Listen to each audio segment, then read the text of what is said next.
নমস্কার। Assam prime network থেকে আমি ইন্দ্রাণী আপনাদের স্বাগত জানাচ্ছি। বিধানসভা ভিত্তিক খেল মহারণ শেষ হয়ে গেছে অনেক আগেই। শনিবার থেকে লক্ষ্মীপুর বিধানসভার লাবকে জেলা ভিত্তিক খেল মহারণের আনুষ্ঠানিক শুরুয়াত হয়েছে শনিবার।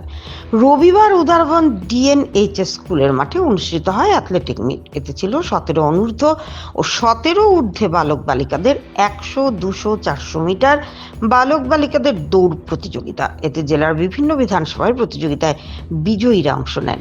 অ্যাথলেটিক মিটের আনুষ্ঠানিক উদ্বোধন করেন উদারবন্দের বিধায়ক মিহিরকান্তি সৌম্যের অনুপস্থিতিতে বিজেপির রাজ্য কমিটির সদস্য বিধায়ক প্রতিনিধি মৃণাল ভট্টাচার্য। সঙ্গে ছিলেন ডিএসও স্বার্থে টেরাং ডিএসএ সহ সভাপতি ক্রীড়া সংগঠক আশুতোষ রায়, মাইনর সচিব সত্যজিৎ দাস, প্রাক্তন ক্রীড়া সংগঠক আক্তার হোসেন বরভূয়া, শিক্ষা সদন হায়ার সেকেন্ডারি স্কুলের অধ্যক্ষ ব্রজেশ্বর সিংহ, ধনেশ্বর সিংহ, সাংবাদিক উত্তম চৌধুরী, নিহার কান্তি রায়, পিআই দেবপ্রসাদ দাস ও হুসেন আহমেদ লস্কর। শুরুতে বক্তব্য রাখেন বিধায়ক প্রতিনিধি ও বিজেপির রাজ্যিক সদস্য মৃণাল ভট্টাচার্য, সাংবাদিক নিহার কান্তি রায়।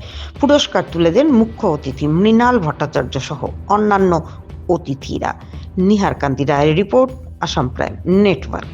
আর আমাদের জেলাভিত্তিক যে খেল মহারণ, সেই খেল মহারণের পরিসমাপ্তি হতে চলেছে। তো আমি আমার বক্তব্য বেশি দীর্ঘায়িত করব না।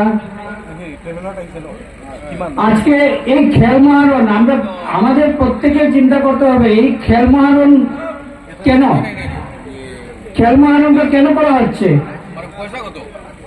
আমাদের সরকার, মাননীয় আসামের মুখ্যমন্ত্রী হেমন্ত Biswa Sarma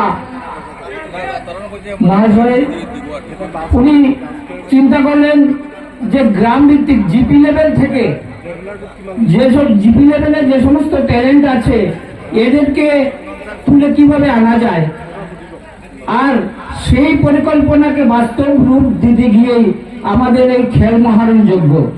GP level competition হয়েছে,